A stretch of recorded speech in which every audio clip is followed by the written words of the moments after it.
Do you know that 80% of Americans are in some form of debt? 50% of Americans have credit card debt, and 1/3 of Americans are not able to pay the full balance of their credit card debt, leaving them in a never-ending cycle of debt. Many people are working to pay off debt, but you don't have to work to pay off debt. Instead, you can allow your debt to work for you. So let's talk about interest rates, good debt, bad debt, and come up with a plan for how you can get rid of your debt. The major problem with debt is the interest rate attached to it. This can be a silent killer, slowly draining your income without you even realizing it. Imagine you have a $5,000 credit card debt with 18% interest.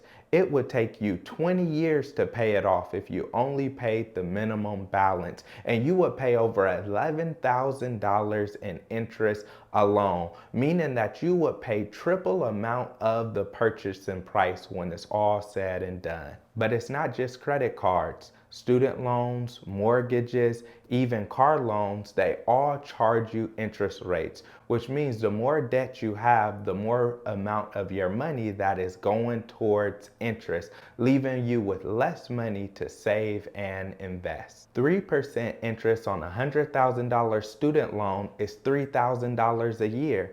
4% interest on a $400,000 home loan is $16,000 a year, and 5% interest on a $50,000 car loan is $2,500 a year. If you add these together, that's more than $20,000 a year that someone would pay in interest alone. All debt is not created equal. There is good debt and bad debt. Good debt is an investment that can grow in value or help you to generate income.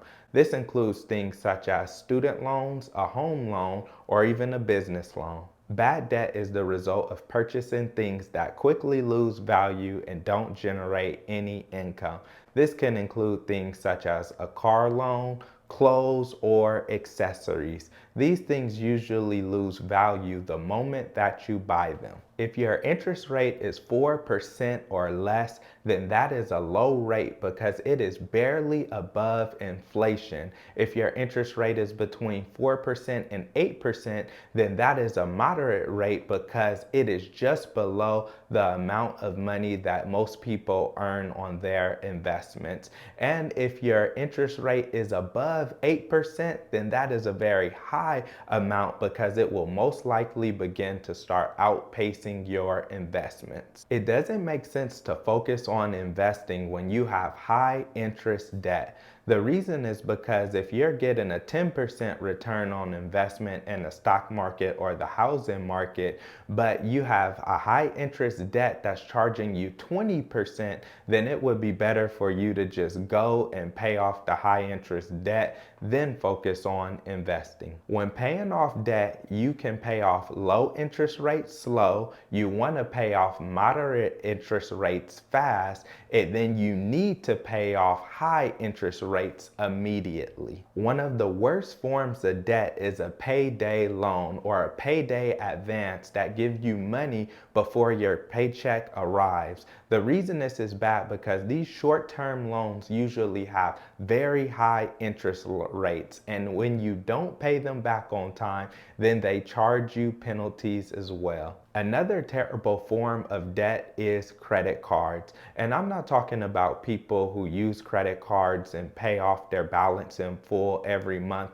I'm talking about people who carry a balance over and over again. They are charging you an exuberant amount of interest that is slowly draining your money. There are 5 methods that people use to tackle debt. The first method that people use to tackle debt is the debt avalanche, where they go and tackle the debt that has the highest interest rate first. The second method that people use to pay off debt is the debt snowball, where they go and they pay off their debt with the lowest balances first. The third method that people use to tackle their debt is debt consolidation, where they go and they get all of their debt consolidated into one so that they can bring their interest rates down and focus on only one payment. The fourth method that people use is the minimalist approach, where they pay the minimum balance each and every month, and they just hope that one day their balance will magically go away. The fifth method that people use to tackle debt is called ghosting.